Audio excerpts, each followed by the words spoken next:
The Organisation for Security and Cooperation in Europe hosted MPs from around the world to discuss the crisis in Ukraine amid reports of frequent violations of the new ceasefire deal endorsed by leaders of Germany, France, Russia and Ukraine last week. The OSCE's chief monitor in Ukraine raised concern over the human cost of the war, saying his team had been denied access to the war-stricken areas.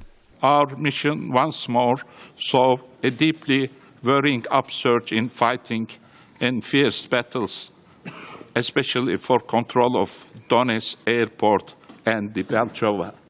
The OSCE has raised the idea of establishing an international peacekeeping force to complement the current monitoring mission.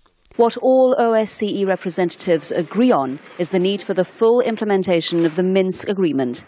However, the level of divergence when it comes to facts on the ground has been described as quite unprecedented. Ukrainian representatives accused Russia of attempting to subdue Ukraine through further bloodshed.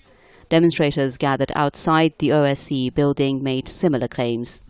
Amid the intensified debate inside, Britain's envoy supported claims that heavy weaponry had been supplied by Russia.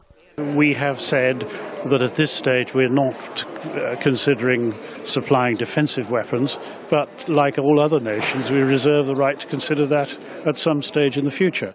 Russian MP Alexei Pushkov said the majority of those killed in Donetsk and Luhansk were the victims of Ukrainian shelling, adding that Moscow should not be viewed as the sole political power responsible for helping implement the ceasefire.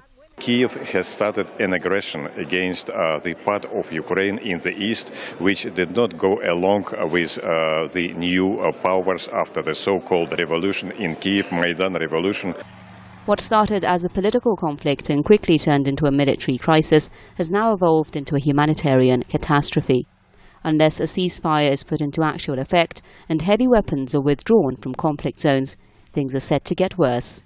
Homolesky, Press TV, Vienna.